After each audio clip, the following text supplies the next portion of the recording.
For the vast majority of people, where they are born is where they remain. Oftentimes, people live in the same region, work the same job for as long as possible, and carry the torch of generations before them. This works for many people and families, and this is great for those who enjoy it. But there is another way. People should at least be educated about other potential lifestyles and then make judgments for themselves. You came here for the truth, so let me unveil that for you. I am going to introduce something to you today, and it has many names. There's flag theory, perpetual traveler, prior taxpayer, and so many others.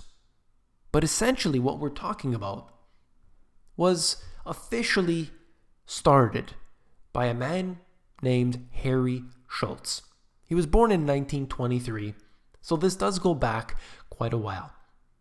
He devised the original 3-flag theory, which advises you to plant flags for only 3 parts of your life. Now that was expanded later to 5 flags, and then it went even beyond that.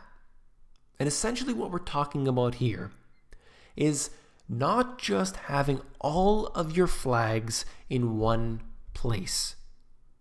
We're talking about a globalized world, much more so than what Harry had ever thought possible.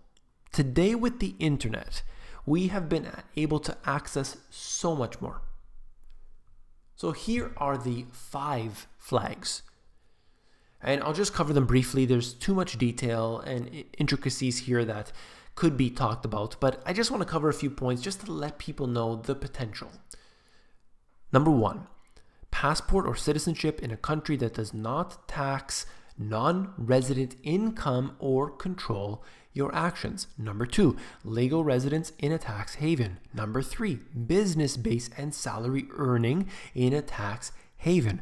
Offshore bank account in a country with stable banking. And number 5, playgrounds where you spend your money, preferably with no sales tax or VAT.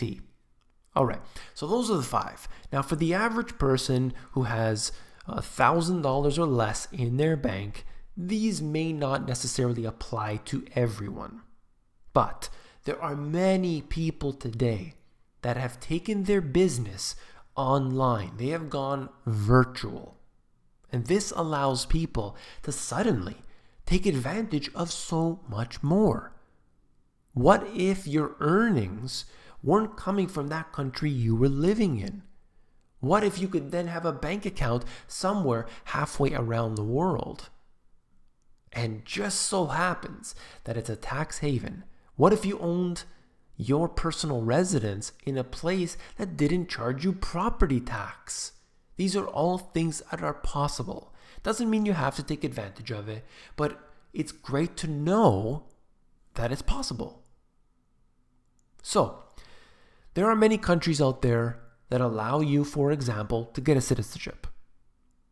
There are various ones, whether it is Dominica, which I believe is the lowest I've seen, $100,000. So you can get one of the best in terms of pricing, and it would allow you to be able to have your tax havens, no property tax, no income tax, basically no taxes. They want that investment, right? You know what's up. So this is an interesting place. Now you have the Cayman Islands. The Bahamas are good for other things. You have Switzerland for other things. There's Luxembourg and all kinds. Then you even have, within the US, something like Nevada corporations. I believe other people use Delaware. There's all kinds.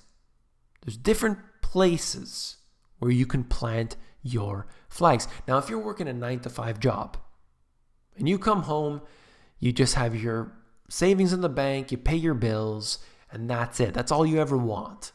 Well, then perhaps it doesn't really apply. But think about how many people have just in a part-time environment been able to go virtual. Suddenly, some of these things start to become possible.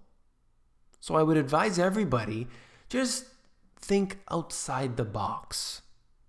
Understand the flag theory, and then spend some time looking into it.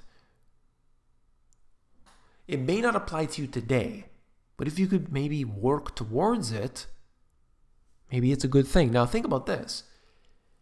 A lot of people would say, I can't do this, can't afford it, that's it.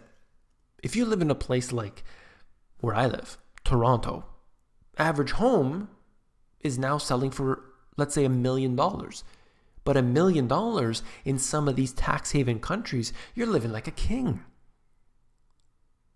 Maybe you're not retired, but what if you were even making a fraction of the amount by having your business being virtual? You can have your business registered there, you can have your property that you live in there, and you're suddenly saving so much on taxes. You could downsize the property that you live in a place like Toronto, have a little shoebox somewhere, lock and key, close the door, you head to that tax haven place.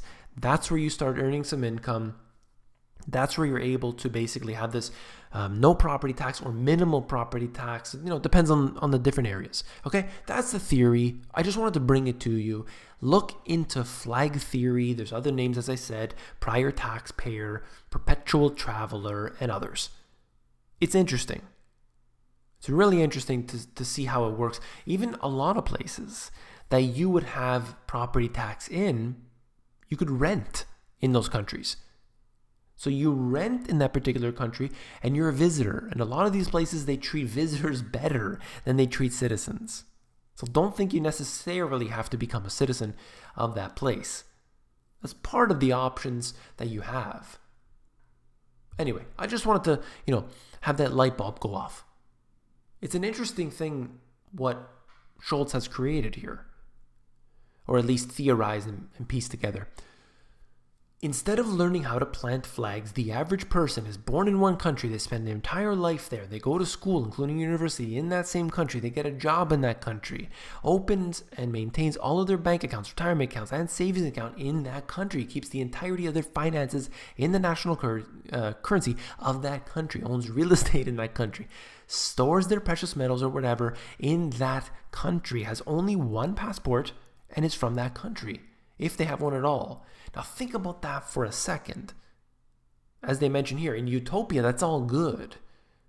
But what if something goes down? What if suddenly things aren't the way they used to be? Well, now you're out of options. So for a lot of people, just as an example, you're keeping precious metals. What if you diversified and geographically diversified? You had some in, let's say, Singapore, some in Switzerland. Suddenly, you're a little bit more diversified. Now it's out of your possession, sure, that's for sure, but it's a different type of security, right? If something happens where you're living, you have some wealth stored elsewhere. You can buy property in other places around the world. Maybe you don't want to live in it, maybe it's rented out, you have a property management company taking care of it. If you ever wanted to, you have a place to go. All right. Now, there are other things here that people they're happy in what they have, and that's fine. There's nothing wrong with that. But when we're talking about diversification, when we talk about security, we can't just think about, okay, I have 40% allocated to bonds and 60% allocated to stocks. I am diversified. No, we have to think about all aspects of our life, and flag theory is just something that I found interesting, so I wanted to bring it to you. Another website that you can check out here is flagtheory.com. I don't necessarily support any of these websites here. I just want to let you know the information so that maybe you want to check it out. Maybe you want to look on YouTube for some videos about it. Maybe you want to read some books about it. It's just interesting. There are these, different flags here in this particular website. They're showing you 7 flags, and that's into the digital aspects because, of course, Schultz didn't have that opportunity years ago to talk about digital assets. I mean, that wasn't a factor then. So now today, more than ever, people can do this, and I just want people to be aware. That's all.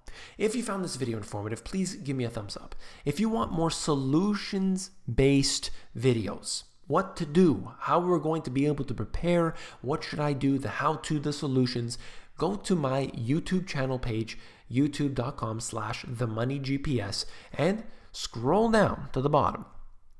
you will see two playlists that will be of interest to you. Number one is the how-to and solutions, covering videos like this, as well as my e-course. The e-course really explains things very simply, talking about the banking system, talking about what is a reserve currency, inflation, deflation, and everything else. So you could check those out at the Money GPS. If you want more, don't forget to hit that subscribe button where I do videos every single day. Take care.